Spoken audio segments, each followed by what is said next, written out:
Why should you watch Harper's Sports Talk? Because Harper knows basketball. Kinda. Why should you watch Harper's Sports Talk? Because Harper knows heavy equipment. Well, sort of. Why watch Harper's Sports Talk? Because Harper knows football and good editing. Why should you watch Harper's Sports Talk? Because Harper knows manual labor. Not really.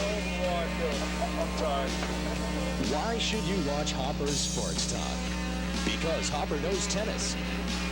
Maybe. Why should you watch Harper's Sports Talk? Because Harper knows golf and life on the edge.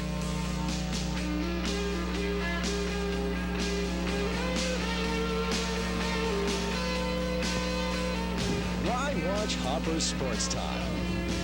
Because Harper definitely knows bartending and fluid in motion.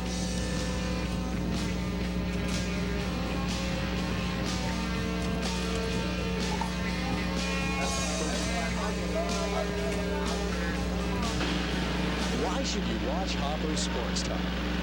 Because Harper knows paving, but it would rather be having ice cream with the kids.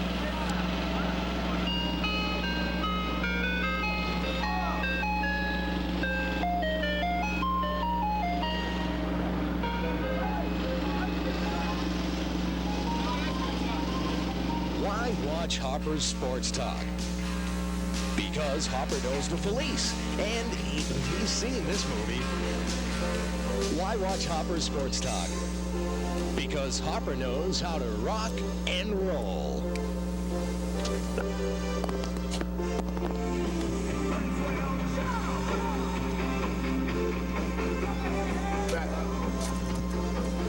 Harper's Sports Talk. It'll make you jump. Live on Wednesdays at 5:30 on CTV 30.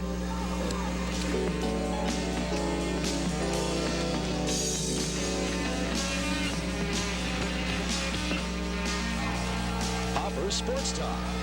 It's good! Good evening and welcome to Harper's Sports Talk and our first anniversary special. I'm Jay Harper, your host, and thanks for joining us here tonight. Hard to believe it's been one full season that we've been on Channel 30 and doing Harper's Sports Talk. I want to thank all you people for tuning in. And on our first show, back 1 year ago to the day, my first guest was Bob Riley, hockey coach for Thornton Academy.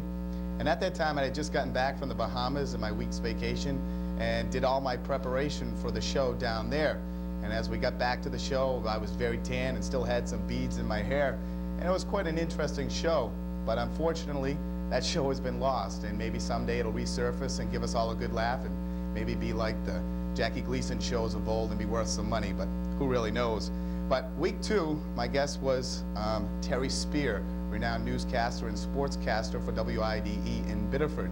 Terry came on the show the second week, and as we sat down to talk, we looked at the upcoming 1990 baseball season. Let's watch as we roll the tape from that very first, actually second show. For the Rangers, things going right. It should be a good hockey season, definitely. There's no doubt about it. Let's turn the hats now to baseball. I mean, here we go. Yes. It's Finally they're playing. The lockout, we suffered through all that. Kind of needless through the whole thing, but eventually baseball's here, and it looks like the whole season will be played now. They got the schedule worked out, and even the umpires are happy. That was the next thing I thought, oh no, here goes the umpires playing their tricks with everybody, which they've done in the past, but they're going to be in camp, shall we say, starting Friday, starting umping games. What do you think the Red Sox this year? They just won today, by the way, 6-5 today. 6-5, Boggs with a grand slam, and all of a sudden they're 3-1, and here we go Red Sox. Well, the thing is, this year, I mean, of course, they got the big gap at first base now. I mean, we lost Saski to free agency. What do you think the chances are? I mean, he batted well last year. He played some decent outfield. He batted well, but he might also have to play right field because Dewey's got the back problem still. Yeah. And so it looks like Carlos Quintana is going to get the first shot at first base, actually. Yeah, Quintana, Billy Joe Robideau, they're giving him a good long look, and of course Billy Buck, he had a homer yesterday. Billy Buckner's back. Yeah. It's funny, I went down to Boston for a media day about a month ago, and the talk of Bill Buckner was, yeah, we're going to go look at him, but that was it. They were really just writing him off. They said, no way. And then the scouts looked at him, and apparently he is in real good shape. He kind of sold himself. He went out there and did a one-man advertising job, Billy Buck, saying, hey, I'm still in shape, I can bat, give me a shot. And he's shown him so far that he can play. And the big thing, my gripe, you go back to 1986, and Billy Buckner lost the World Series. Well, he didn't. I mean, there's no way. They fell apart in Game 6. And Well, Billy Buckner was a short-lived success story for the 1990 Red Sox last season. A few shows later, we took Harper's Sports Talk on the road. We went up to Lewiston to IBF Intercontinental Junior Lightweight Champion Joey Gamash's camp. We sat down with Joey and had an interesting first show. It was great. We sat there for over an hour, talked with him and his dad, and the show went great. But we learned rather quickly some of the technical problems you may have sometimes. When we got back to the studios in Saco, we found out that the tape had a little glitch on it, and that show that we had produced up there was no good. So we had to get back on the phone to Joey. His dad and himself agreed to do the show once again. So 4 days later, we traveled back to Lewiston, putting our show on the road because we had promised all of you that we had Joey Gamache for that upcoming week. So we had to get back up there. We got back there, and the show, surprisingly enough, went just as good the second time around. Let's watch now as Joey and I talk about his fight with Johnny Calvin that happened last July down at the ballpark in Orchard Beach. I think that's contributed to the shape that I'm in. I'm always in such good condition. My work ethics are always very, very hard. I mean, my running, I've got a lot of miles. My training down here keeps me in top shape. What about the Johnny Calvin fight? You just mentioned that, of course, last summer down at Old Orchard Beach at the ballpark. Was he the dirtiest fighter you've ever stepped in the ring with? Well, I mean, I've been in with some fighters at sparring sessions where they're real dirty. They use their elbows and shoulders and everything. As a pro, yeah, he's been the dirtiest. But, I don't have nothing bad against John Calvin because when you're in the ring, you're there to survive, you're there to win. I don't care what you can do. The referee will let you get away with it, you're going to do it because you want to win, and that's the main thing. Sure, he was rough, he was dirty, but he was in there, he wanted to do what he could to win. I had the better skills, and he knew he had to compensate some other how. And he used elbows, he got dirty, it didn't help him. I still won the fight, and I won it decisive, and that was important. Through that adversity, the third round, so early in the fight, getting the cut like that, I could have quit and called it the night and said, well, it was a bad cut. Well, I didn't. I got a fighter's heart, champion's heart, and I think that's why I'm going to be a champion, just because I've got all these attributes to be a world champion. Did you realize how bad the cut was when it happened? No, I didn't. I went into the dressing room, and I opened my eye up like that, and I seen it was a jagged cut, and it opened up. You could stick your finger in there. I mean, that night, Roland Fortin and the doctor saved that fight for me, really, and any other time it may have been stopped. And Roland, just to stop that cut, 17 stitches, I've never seen a cut that bad, even on the fights on television. And as you can see, the second try was well worth it. A great visit with Joey Gamache, one of the premier boxers in the state of Maine and in the country right now. We've seen what he's gone on to do, beating Frankie Beard just recently, a guy who we got a chance to talk to him about, said he did want to fight him, and indeed he did, and he got that victory. My 13th show fell on June 13th, and we brought on former Old Orchard Beach graduate and sports fan Eddie Hall, who had these predictions to make. Let's listen to Eddie and myself talk about the upcoming seasons in basketball and baseball. I don't know, the basketball situation with the Celtics, there's just so much controversy surrounding it. You never used to see that. I mean, it was these guys were on a team and we're going into the season and we're going to, And they wanted to be a Celtic. I know it's a business and everything, but Reggie Lewis, his agent, same agent for Brian Shaw, says that he will not talk to the Celtics at the end of the year. I mean, years ago, people would be standing in line to put on a Celtic uniform. The tradition has slipped away a little bit. The Celtic pride, so to speak, I think has slipped the last few years. And, I'd like to see him get it back, but I don't know. The Celtic pride is definitely. Yeah, it's going to be difficult. Okay, you're watching Harper Sports Talk on CTV 30. We're going to wrap up our show. Just want to recap some of the things that were said tonight. Went on. Eddie Hall, my guest, did say the Red Sox will win the East, so you can count on that. He also said that DJ will not be with the Celtics next year. I said the teams in Class A football to beat is Thornton, Biddeford. That's the two teams to beat, and I look for both those teams to go into the playoffs. And I've said the Oakland A's will probably win the West and the American League. And we also said Chucky, to some, he's our #1 fan on Harper Sports Talk, said the Mets will win, and I agreed with him in the West. So that's some of the things that were said tonight. I want to thank you for tuning in. And those predictions, very accurate by Eddie Hall. Both the ones that he made came true. He said that DJ would not be a Celtic this past season. He wasn't. He said the Red Sox would win the East last year. They did. Very good picks. My predictions, not quite so accurate, but not bad either. And of course, Chuck picked the New York Mets, and they didn't happen last year. Now, about a month later, we were entwined in the dog days of summer. We were in about a 90-degree spell for a week and a half. We kind of got loose here on Harper's Sports Talk. We relaxed a bit. We came in shorts. We had some pizza, and we brought on local talent Rick Roy to discuss sports and also to play some music. Let's watch now as Rick bangs out a few tunes on Harper's Sports Talk. It's progressed a lot, and it's a lot more fun. I enjoy it. And you play by yourself in all the local watering holes. All the local watering holes, yes, that's my bread and butter. Yeah. That's where I do most of my work. I don't travel too much anymore. I did my traveling back a few years ago. Now, if I can't be home by Sports Center at 2:30, I don't book the job. It's too far away. It's just too far away. I've got to be home to see Sports Center, and then about 3 o'clock, my wife gets up, stumbles out and says, "Rick, it's time to go to bed." And I go, "Oh yeah, okay." It's about the end of my day right there.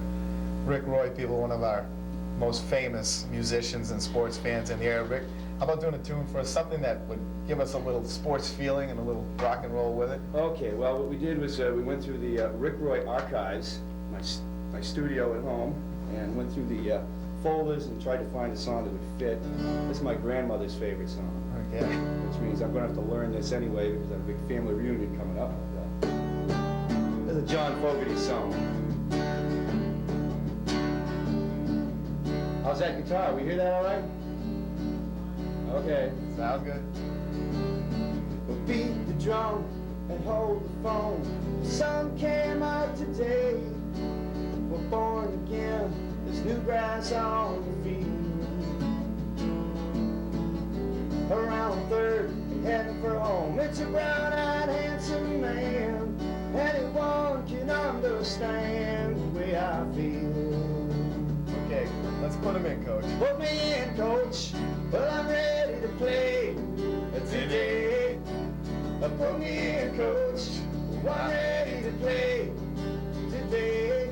Look at me, I can be center field.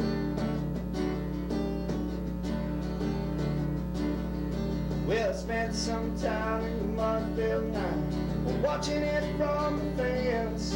Yeah, we took some lumps when the mighty K struck out.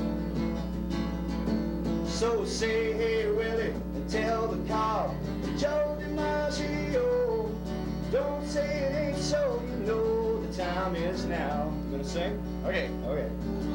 Well, put me in, Coach.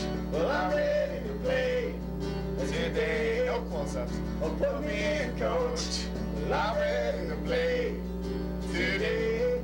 Look at me, I can be center field. Sing well. Yeah. Got a beat up glove, a homemade bat, brand new pair of shoes. You know, I think it's time to give this game a ride. Just to hit the ball and touch them all. A moment in the sun, it's gone, and you can kiss that one goodbye. So put me in, Coach. Well, I'm ready to play today. Put me in, Coach. Well, I'm ready to play today. Look at me, I can be center field. Okay, Jay, take one. Oh, Just no. the chorus. Go ahead. Put me in, Coach. I'm ready to play today. Put me in, Coach. I'm ready to play today. This is when everyone shuts off their TV. I can be center field. Oh, wait, my mom and dad will watch the whole show. Okay, good. There we go. There. And amazingly enough, believe it or not, Rick Roy never asked me to sing out with him in public. I promise I'll never do that again here on Harper's Sports Talk. We're doing actually our 1-year anniversary. We've been on the air now for 1 year on Channel 30 doing Harper's Sports Talk. So we're taking a look back over the past year and all my wonderful guests that I've had during this past year, and I want to thank each and every one of them. Now, as show number 24 rolled around, summer was coming to a close, and high school football were doing up their double sessions. Joining me that week was head coach for Thornton Academy, Dick Agresti. Now, Dick and I sat down and talked about a lot of things, but one of the things I was curious about was Thornton's uncanny ability to come from behind. Now, Dick discusses this with me, and then 1 week later, the opening game of the season, Thornton goes out and pulls off an amazing comeback against Lewiston, winning 24-23 on a last-second field goal by Art Laveris. Let's listen to what Coach Agresti has to say. So, the 86 and 88 teams are seeing a lot of similarities in those two teams. Good tight end, good wideout, good tackle, good center, good fullback, good everything, I guess. You know, Yeah. good quarterback. But you can see them definitely, just looking at them, you can definitely see the similarities. Now, what about in 88 when you did the two come-from-behind wins in the playoffs, crunch time, just amazing what you were able to do. Can you coach that, or is that just something the kids just do and have? Well, I think it's the kids. I mean, the kids have got to hang in there and not give up and all that. But I think, you know, we do coach it from the standpoint that we try to drill that into them from day one. That, you know, nothing comes easy. You always have got to overcome adversity. Nobody's going to give you anything. Don't expect a gift. Work for it. You know, I guess we coach it in that respect. But the bottom line, when it comes down to it, the kids have got to do it. Of course, I've watched Thornton Academy High School football since the very early 70s, actually late 60s when I started watching. I played for some myself. And that's something I never saw before, but since you've been coaching, since I've been back in the state of Maine the last 3 years, I've seen that. Last year, the big game against South Portland, where the most amazing comeback probably of all time, but only to lose that game. You know, you're right, Jay. I think back at that game, and people don't realize what it took to come back from 21 points down. And I think if we could have held on for 2 more minutes, I mean, that would have gone down as the greatest comeback ever. I mean, you know, we had the onside kick. It worked. You know, we A little trick play and the extra deep. 2 points. That's right. You know, all this stuff, it worked. And but we scored too early. I think if we would have scored with about 40 seconds left in the game, we might have been able to hold on to it. But you know, that was unfortunate. A lot to say for South Portland on their coming back after being demoralized by you guys. 21 points. I'll never forget that game. Certainly, I won't. 21 points down, a full moon. The lights had gone out early. It was one of the most bizarre nights you'll ever see in high school football. And if you remember the play calling of my brother and myself, it was we were right into it too. It was an amazing thing to witness. Do you think this year's team will have that same ability to come back? Oh, I think so. You know, I Hopefully, you think won't need to use it, right? Hopefully, we don't have to come that far back. You know, I think these kids, you know, if you're over at practice, you see them working, and you know, we push them hard, and you know, they have that attitude. They're never out of it till the end, and they have an awful lot of pride. And I think that, you know, that stems from tradition. That stems from the past years when these kids are hearing, you know, how well Thornton had done in the past. They walk in the gym, they see all those banners up there with all those years, 30-some-odd championships when they researched it back. So I think there's Now, that was on Wednesday. I was talking to Dick 4 days before their home opener against Lewiston, and believe it or not, they needed to come from behind, and they did, coming back from a 21-8 deficit, winning that game 24-23. Just an amazing comeback, and Coach Agresti continues to have that with his teams, is the ability to come from behind. The next week, my guest was one of my childhood friends who had been serving in the Air Force over in Japan and happened to have his own sports talk show on AFR-TS radio in Japan. He was known to his listeners as Big Mac McGinnis, and he just got back stateside. My guest, Eric McGinnis, and as we sit down, Eric and I discuss many of the big stars that he got to interview while hosting his own sports talk show. Let's listen. As long as we can. Did they know you were from Maine? No, everybody, you know, I get on the thing and I talk about the Bruins or the Red Sox, and they kind of think you're from Boston. You gotta let them know you're from Maine. You don't have too many teams up here, but we're all New Englanders, and most of us are Boston fans, so I kept on the Boston pride over there. Let's talk about some of the bigs that you've met and interviewed. The list is quite long and impressive. You've interviewed Whitey Herzog, of course, the manager of St. Louis, Ozzie Smith, one of the greatest shortstops to play the game, Vince Coleman, Paul Molitor of the Brewers, Jim Gantner of the Brewers, Sadahara O of the Tokyo Giants, the home run champion for Japan baseball, Sugar Ray Leonard, Evander Holyfield, Greg Page, Don King, Larry Merchant, and in football, John Elway and Carl Mecklenburg.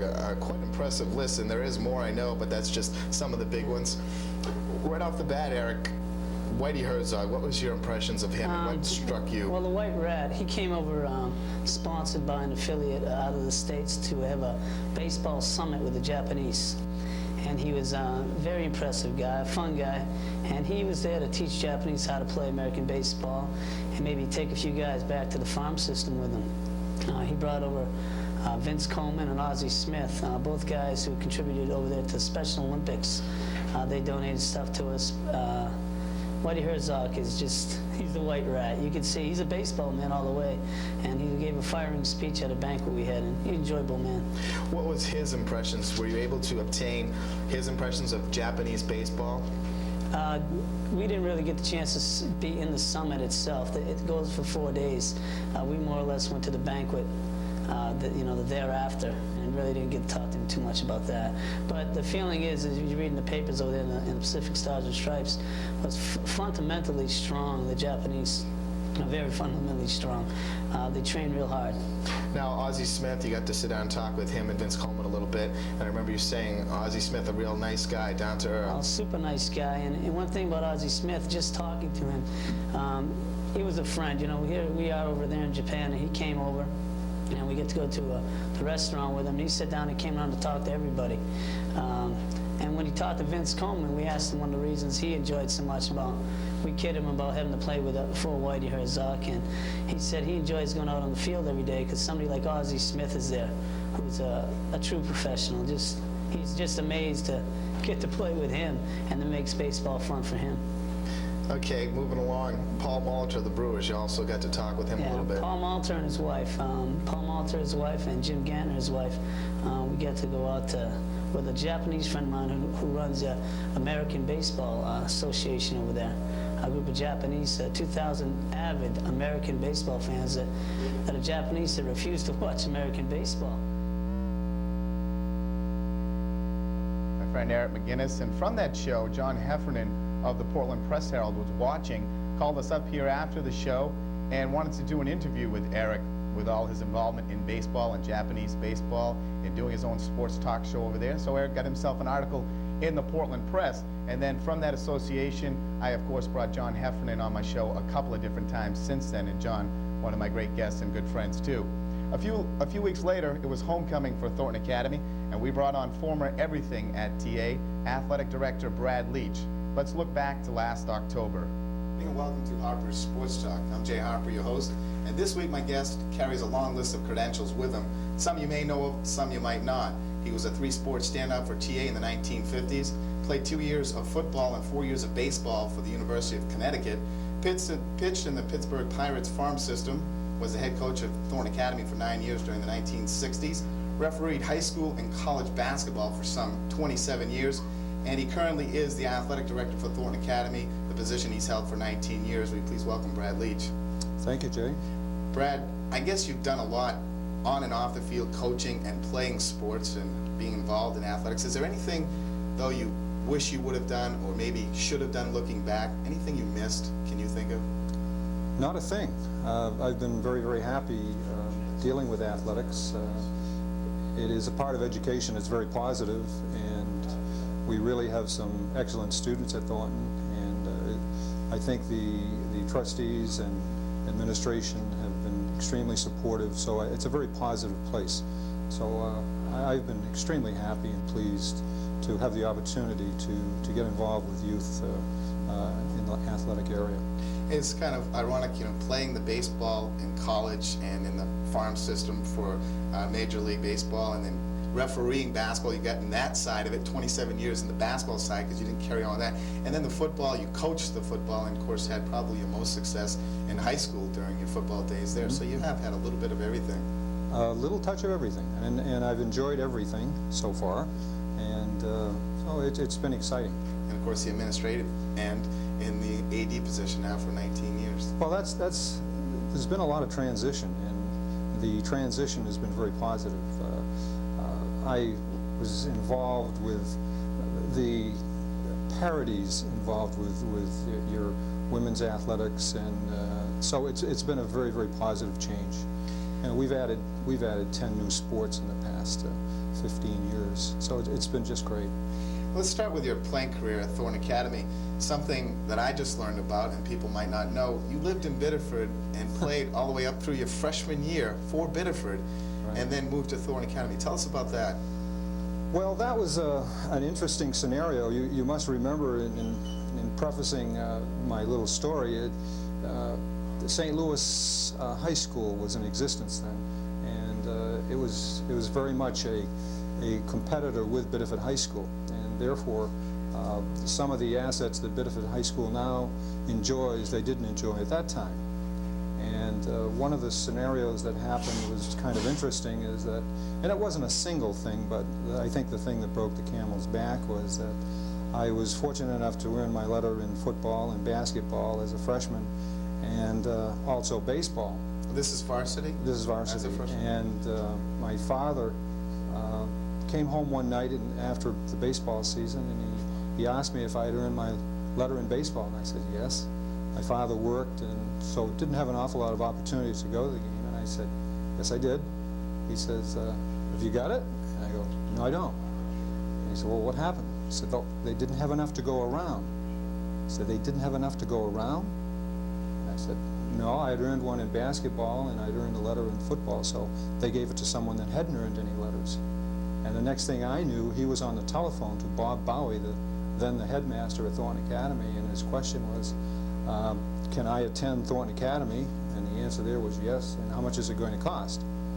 And so my mother and father footed the bill for me to go to Thorne Academy. But you also understand the social pressures involved there. Sure. So it was quite a transition.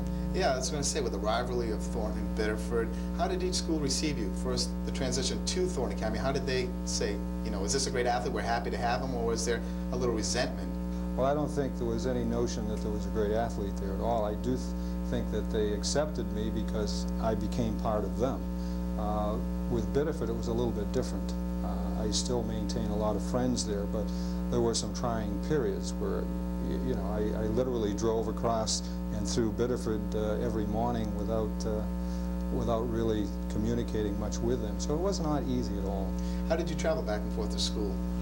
Well, that was my sophomore year, and I was old enough to have a license, so I bought a 41 Chevy. And another friend of mine, Freddie West, and I traveled every day back and forth to Thorne Academy. That was Athletic Director for Thorne Academy, Brad Leach, telling about his days playing for Thorne Academy, actually living in Biddeford, an outstanding three-sport athlete for Thorne Academy and a great guest on Harper's Sports Talk. You're watching our one-year anniversary special tonight. We're looking back at the entire year, as we have been on the year now for 1 year. We're going to take a short pause, and when we come back, we're going to visit with another outstanding three-way sports star for Biddeford, one who actually attended Biddeford. We'll talk to him when we come back. One of our biggest trademarks for this company for many years. We're always in the top 100 list nationally, and in New England we've been in the top 5. We move a lot of paint, a lot of stain, and obviously we have a lot of customer satisfaction out there with our product. A wide selection, and our prices are excellent, and we've been doing business in the community for over 13 years. You're dealing with the public. You have to have people that have patience, understanding, and are ready to do whatever it takes to complete that job. Welcome back to Harper's Sports Talk. I'm Jay Harper, your host, and as I said, we're doing our one-year anniversary special. Right after that week, we visited with Brad Leach. We were fortunate enough to talk to another three-sport standout at Biddeford High, Dennis Gadbois. Dennis, of course, played for Biddeford High, playing all three sports, then went on to Boston University, where he was an outstanding wide receiver, and then spent a couple of seasons with the New England Patriots, working at wideout. Let's now listen as Dennis and I talk to him about the very vigorous role football plays in your life at college. And it was fun. You know, it was back to hitting some balls over the fence and running around the bases and getting on, and that was fun, you know. So the 2 seasons now, when do you start preparing for football? When does that start, and when does it end? And then when does baseball start preparing? When does that end? I mean, you must have been engulfed in sports the entire year. Football is a long sport. When you get to the college level, it's full-time, year-round, because you have, you know, obviously the season, the preseason starts in August, and you get your games start, you go through the fall, it's November, then you go home, you have, you know, Thanksgiving. Actually, a few times we played after Thanksgiving. And you get Christmas break, you come back from Christmas break, and you're already into winter workouts, and those can be murdered depending on the coach. And those are almost as bad as double sessions. And you go through those right on into spring, and then you have spring football. And I had just had enough of football at that point. And baseball, I've always loved it, and it was serving 2 purposes: get me out of practice, and get me to have some fun while I was doing it. You know, so I was all over it. And the coach couldn't really say anything. He tried to my junior year. He didn't let me go to any of the practices, which is another reason why I couldn't hit the ball. I could only go to the games, so I couldn't practice. So, wow. So I was getting up to that plate kind of cold. His excuse was that he was, you know, was a new coach that year, and he wanted to make sure I knew the offense and this and that. So he's making you do the spring football. So I still had to practice during the week, and then on the day of the games, I could go to the baseball games. So. And the baseball team put up with that too, as well? Oh yeah, I was one of the better players, and they weren't a very good team, so they had to. Yeah, didn't have much choice. They had no choice. We won a great team. We improved, but the first year of any program, we weren't giving out scholarships, you know, and we were playing against baseball teams that had scholarship athletes out there, and they were coming from southern trips down Florida, playing maybe 14, 15 games down south, and coming up all ready to play. And here we were, we weren't making no trip down south, and we didn't have very good players. You know, it's tough. If I could have picked out maybe 10 guys out of the football locker room, I probably could have put together a better team. You know, but as it was, most of the guys didn't want to. They wanted to play. They were in a position where they had to make an impression in the spring, so they had to stay out there for spring football. Fortunately for me, I had been starting since a freshman. I didn't have to worry about that. I'd established myself, so, you know, I tell them finally, the last 2 years, he didn't have that excuse to hang over me, so I just went with the baseball. So, no regrets looking back at it? No, none at all. I enjoyed it, and if I'd do it again, I'd do it the same way, probably go to baseball more. Really? Yeah. Now, that was Dennis Gadbois, and we were talking, of course, about his days playing for BU when he had to play football almost all year. Then in his last 2 years, he moved over to baseball and played some good baseball. 2 weeks later, it was the 76th meeting between Thornton Academy and Biddeford in football, of course, and we were fortunate enough to bring on for the second time both Mike Landry and Dick Agresti. As I talked to the two of them, I asked them about the importance of this upcoming meeting because of the fact that they were both moving on to the playoffs regardless of the outcome. Let's watch. Sports Talk. I'm Jay Harper, your host, and this week I had 2 gentlemen on who have both been on Harper's Sports Talk before, and I'm very glad to have them back. My first guest, 6th season head coach for Thornton Academy, and 3rd time to the playoffs in those 6 years, 2 state championships in the 6 years, and takes his team into the final game against Biddeford with a 6-2 record. Please welcome Dick Agresti. My second guest in his 14th season, he's won state championships in 80, 83, and 84. Hasn't missed the playoffs but once since 1980. 10 out of the last 11 times as he takes his 8-0 Tigers to the season finale against the Thornton Academy Trojans. Coach Mike Landry. Thanks for coming on, guys. Heading into this week's game, 6-2, 8-0, both going into the playoffs. How important is it to the psyche of both your teams to win this game? Well, this year it's very extraordinary for the simple reason it looks as though we could possibly play each other twice, no matter what really happens in the first game. So as far as the psyche is concerned, I think the enthusiasm and the tradition in itself still certainly puts an awful lot of, you know, not pressure, but anxiety, I guess, into the game. You concur? Oh yeah, you know, any Thornton Biddeford game is, I mean, the kids are going to play. You know, as a coach, you know, well, as kids, they know too that, you know, they want to win this game. But you know, if you don't win it, you know, you still have another chance. It's not like it's a do or die situation for either team. whichever team loses or wins, really, you know you got another shot next week, and in all essence, the real important season is the playoff. But don't get me wrong. I mean, I'm not downplaying this game. I'm just saying that win, lose, or draw, you got another week. And that's unique. That's first time kind of in a while that you So that's know not you're as much heading pressure as a normal game would be, where you have to make it. You know what I mean? So I don't think the kids feel as much pressure, you know, from that sense while playing this game.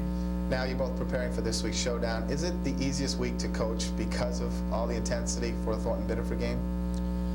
Well, I don't know if it's easy. You know, what concerns me many a times are the distractions that come about with this game.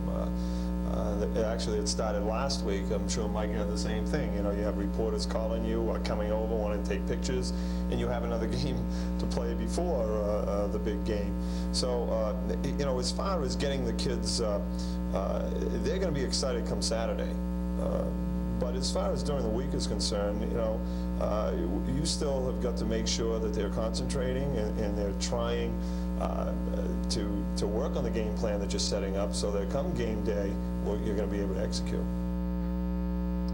And we know that Biddeford did dominate that game and the next week when they met in the playoffs, Thornton and Biddeford.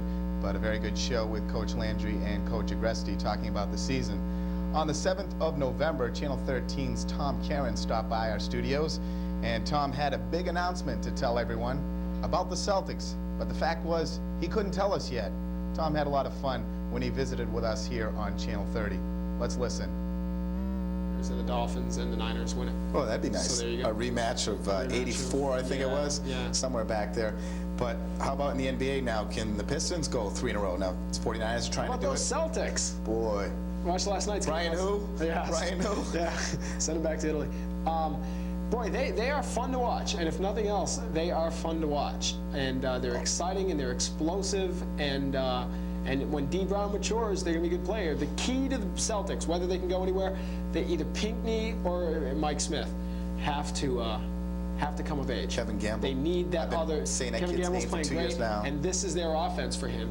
Bird and McHale are both trailing it well and making things happen. You know, when they slow it down a little behind. This offense is perfect for Bird. Yep. He just guns the ball everywhere. He can pass to anybody. He's the best passer in the league. I don't care what they say about Magic. Bird is the best passer in the league, and he will make things happen. They need that other forward. They need a quick forward. They need Pinckney or Michael Smith to become a full-time NBA player, and neither one of them have done that yet. Not yet. We'll have to see. I think the Pistons are probably still the best in the East, but I think the Celtics may give them a run. I mean, the Celtics beat New York and Chicago at their buildings, and those are two teams who run. Unheard of last year, last 2 years. Because you can't get some of the away games right now for the Celtics. Yeah. Why is that, Tom? Well, I don't know. There'll be a big announcement tomorrow. Let's just say that. There was a power play. The station in Boston. Karen talking about the Boston Celtics coming to Channel 13, which we've enjoyed many of their games this season on Channel 13, and still a few more to come. And of course, expecting big things from the Celtics the upcoming season, and so far we've seen that, so both right on target there. We also went on to talk about the Old Orchard Beach football story, which Channel 13 was going to show the next day, as well as the big announcement that they would have Boston Celtics away games. And speaking of that Old Orchard football story, it was a couple weeks later that we brought on our guest, Old Orchard Beach assistant football and head basketball coach, Michael Angelo Santi. Mike talked about the amazing undefeated Old Orchard Beach State Championship football team. Let's listen and watch this. Offensively and special teams is that we had a very deep package.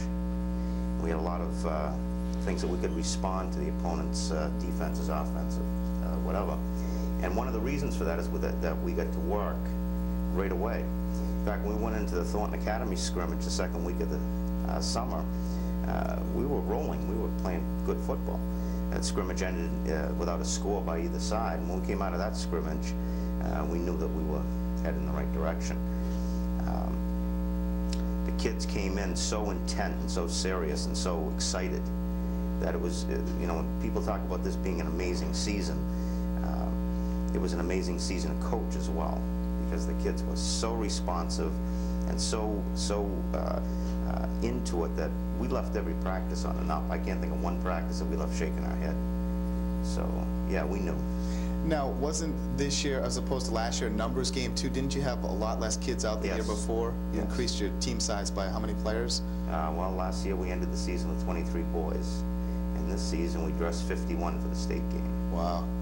A major difference. Major difference. And is that numbers phenomenal for the size of school that you have? Yeah, I mean, you got to remember, Jay, that Old Orchard is a small high school, and we have maybe 145 boys in the high school. And we had 51 boys on the football team. So it doesn't take much figuring to realize that the kids are into the sport. And, you know, we play 4 or 5 JV games, and we don't have a freshman team. So we were asking, I think we had 16 freshmen on the club this year. We were asking 16 freshmen basically to come out and learn. How is that for a freshman to come in and compete at a varsity level like that? Is it difficult for them? It's challenging for them. But on the other side of the coin, it's one of the reasons we're so successful and have been for so long.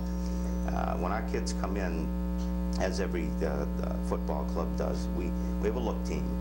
And the club that we're playing the following week is comprised of the freshmen and sophomores and some juniors who actually play out the offensive and defensive sets of Livermore Falls or Madison. And the freshmen, as a result, are on this look team playing against the first team every day. And so they get tough in a hurry. They gain a lot of experience. A lot of experience and a lot of confidence.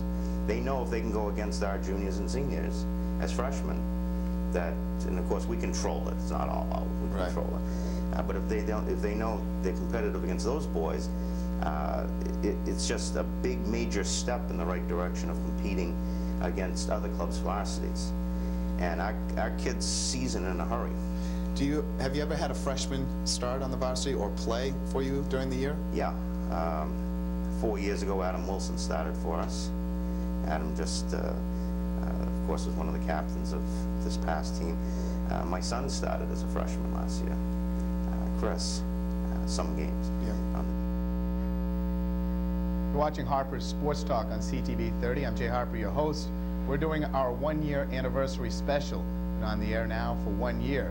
We next moved into December and hockey season was underway. I again just returned from vacation, so that meant TA head coach for hockey, Bob Riley, on Harper's Sports Talk. So I landed at Logan about 2:30 that afternoon and was at the studio for 5 o'clock. Remodeling and confusion was all about us here in the studios as this place was in shambles, but for Tony and Mark and the staff here, that was no big deal. We're kind of used to that on CTV 30. So let's listen as Bob talks about the camaraderie in high school hockey, and hockey in particular, as a sport. Greeley and York, the jokers or the wild cards may be the last 4 or 5 teams, the Thorntons, the Kennebucks, the Lisbons, that type of thing. So Now, Scarborough, we must mention that's their first year as a program. They're just starting out across the way a bit and doing a good job. And it's good to see hockey keeps growing in the area. And it seems like this year the league gets better and more teams involved, and it just keeps growing and growing. I think we're also going to grow again. We're going to be growing again next year. Massapequa has started a program. Sanford has a program that they're running. Both of those schools are running club programs. Falmouth is running a club program. And my understanding is that Leavitt High School and Turner have already applied for membership for next year, so that you know, we could find ourselves. Right now we're a 9-team division, Class B West. We may find ourselves as many as 11, might even be 12 teams in the next couple of years. Now, you talked about the youth hockey program, and that, of course, spawns better high school hockey programs. Are you satisfied with the program around here for youth hockey? Is there enough kids out there that know that this is a sport available for them?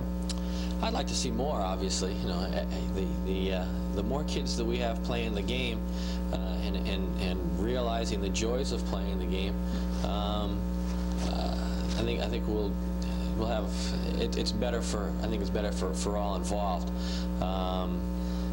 The one nice thing about this game is it's not like football or to a certain extent baseball and basketball. You take this game and you just continue to play it. You know, it may change a little bit out of design because you've got to get up and go to work the next day. You may take the body checking out of it, But you know, for the most part, the components of the game are the same, and they're you know, and it's a lifelong sport. I travel around and playing old-timer hockey tournaments. Yeah, you play against the Bruins. Yeah, well, I'd like to forget. Well, no, I wouldn't like to forget that, but no, we play against some clubs up in Canada, and one of the teams that we played against in Ottawa, the youngest guy on the ice was 59. Wow. You know, that's just the type of thing that they just continue. You can just continue to play it, and you can always find somebody, if you get a puck and a bunch of sticks and an ice surface, who are going to be willing to go out and just have some fun. And I think that's the most important thing about the entire game is once you start, and once you learn how to skate, and once you learn some of the basics about the game, you can just continue to play. And it keeps you in great shape. Skating is a great sport for your legs and your breathing and everything. Well, you're coaching now. I'll hide the stomach. It's the beauty of the sport, too. It's like a tennis that you can play forever. And as you said, definitely football. Football's over usually after high school for most kids.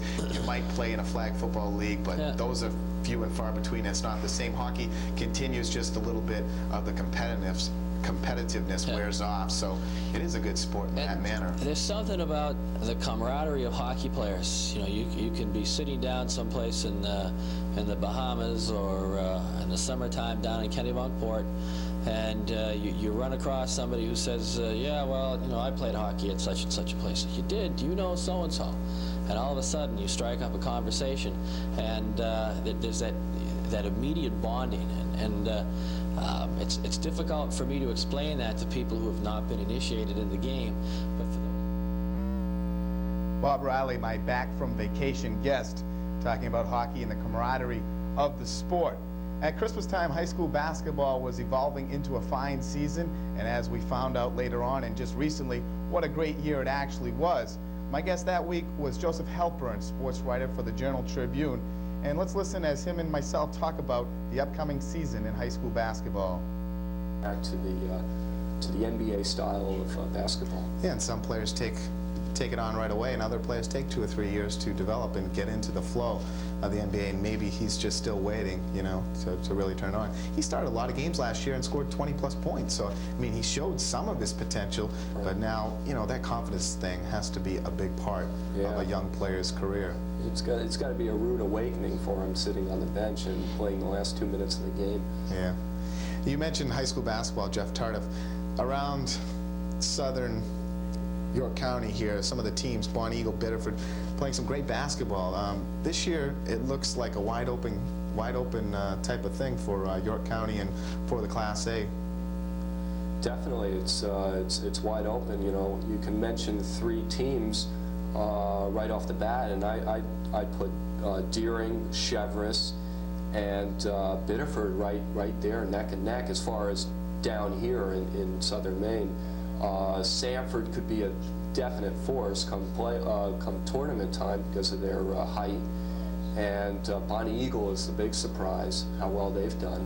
Yeah, they've really turned it on, playing some good ball. They lost last night to Edward Little for their first loss, and Biddeford beat South Portland. So those 3 teams are all at 3-1, South Portland, Biddeford, and Bonnie Eagle, and they're looking good. Right, and Thornton Academy, things are looking up for them. They only lost 5 points to Chevrolet last night, and they were close with South Portland late in the 3rd quarter before having a little bit of a letdown in the 4th.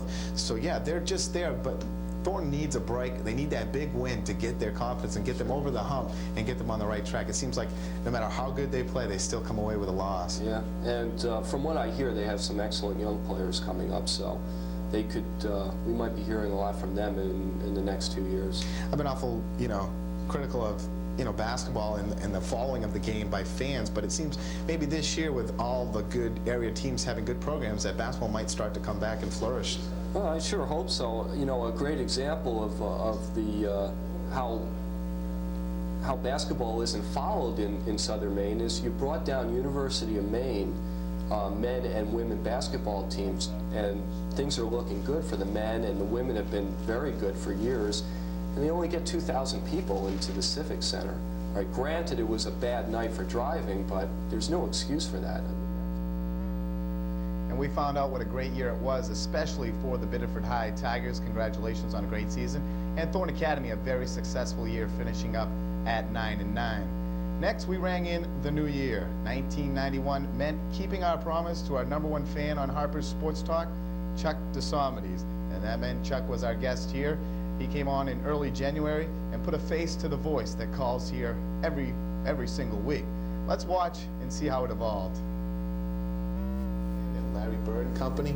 When will Larry come back, and how much is this going to affect the team? They're having problems We're right going to now. rest him out a little more time. Because if you have a back injury, that will take more time than you can penetrate. Yeah, difficult. There was another injury I heard the other night against Detroit, I think. It was Robbie Parrish. Yeah, Parrish sat out that Spraining game. ankles. You know, if someone can't penetrate, they need someone to come out and come off the bench. And who do you think is going to pick up the slack right now with those two guys out? It's hard to say. It really is. Kevin McHale's going to have to start playing some big-time basketball like he's purely capable of. Reggie Lewis, I think he's outstanding. But my favorite player, as I told you last week, D.D. Brown. He is spectacular. He's super. With him, Lewis, and McHale, Kevin Gamble. Parrish. Still got Kevin Gamble. Yes.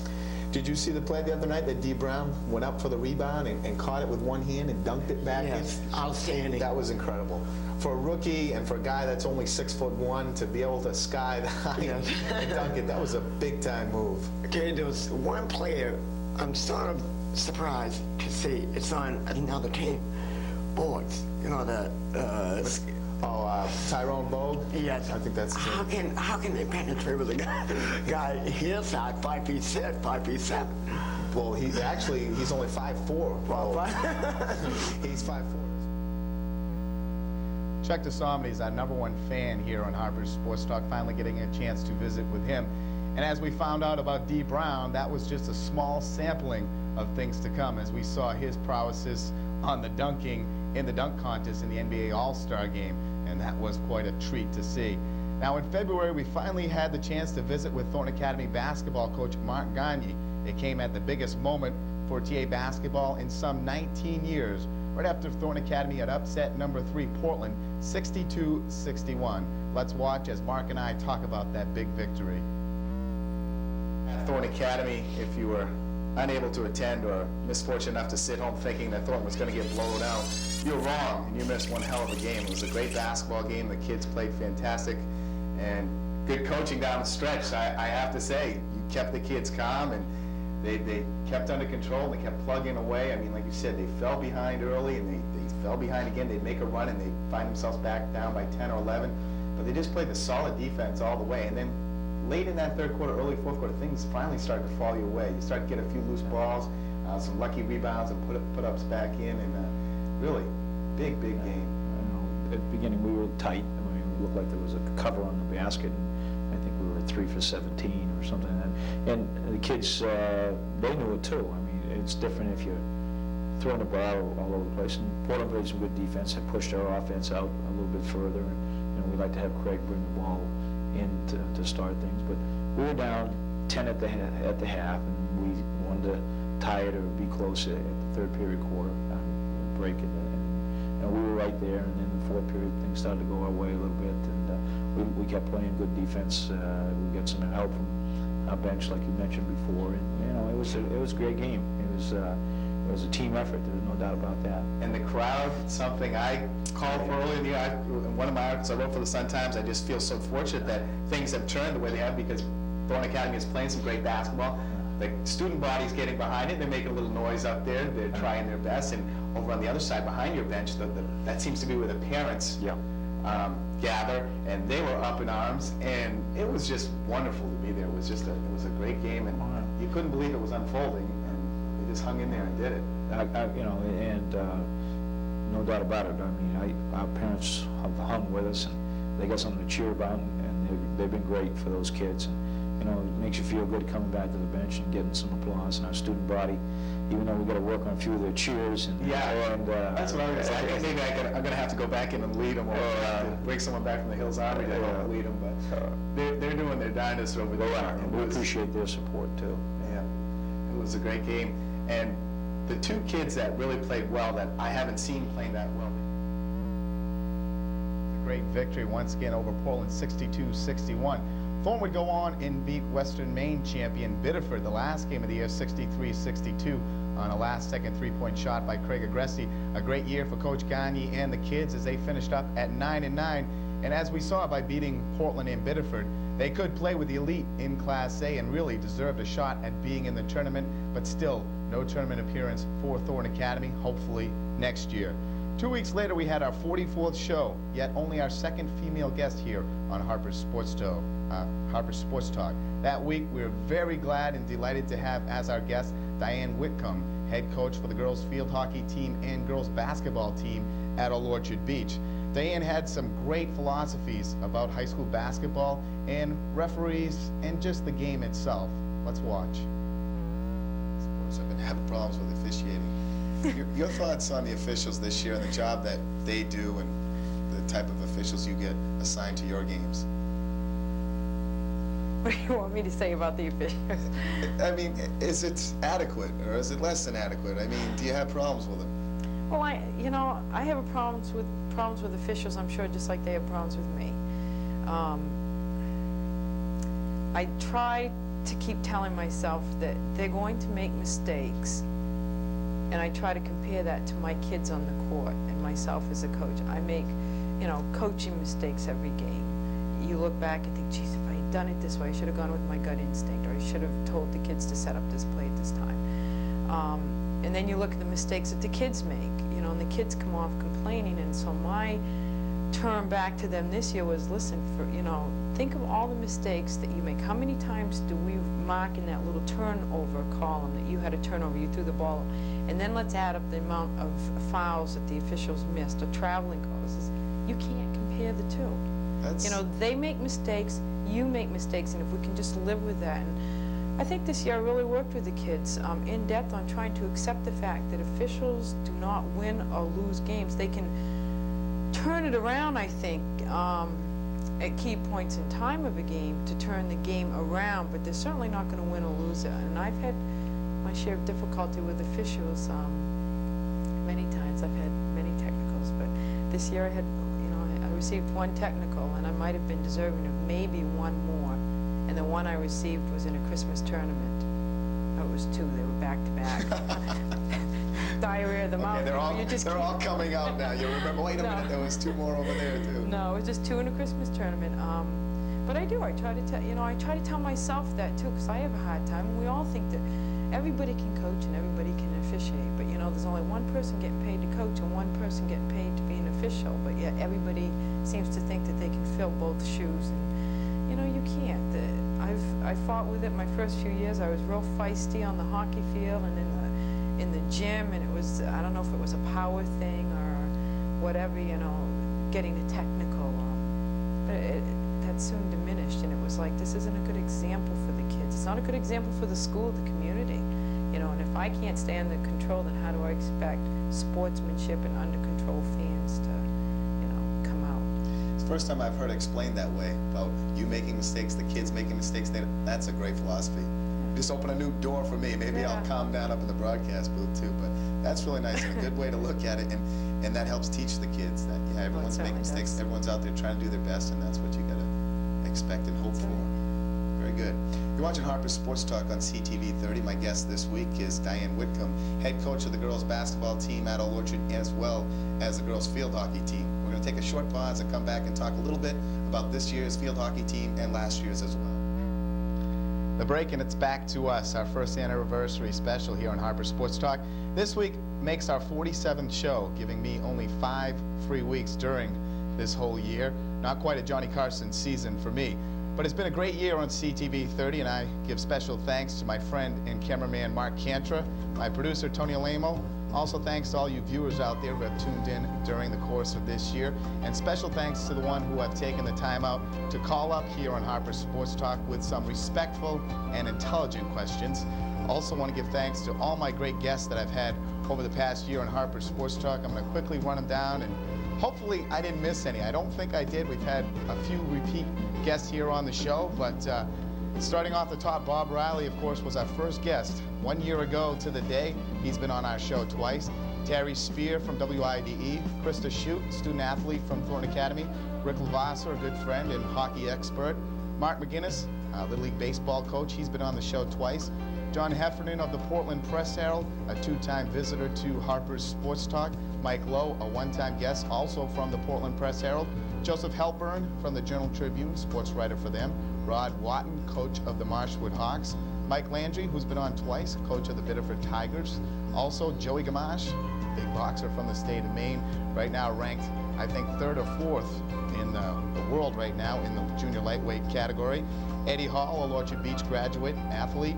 Tom Caron from Channel 13. Dick Agresti, who's been on the show twice, head coach of Thornton Academy's football team. Mark Gagne, head coach of the basketball team at TA. Jeff Scully, our #1 guest here on Harper's Sports Talk, but unfortunately no footage of Jeff. He's been on the show 4 times, thanks to him. Greg Riggio, a good friend who was our Boston Red Sox advocate, sat here and talked about the Red Sox during the playoff time. Eric McGinnis, my good friend, sports talk show host for AFRTS Radio in Japan. Brad Leach, AD at Thornton Academy. Diane Whitcomb, who we just saw recently, a Orchard Beach coach.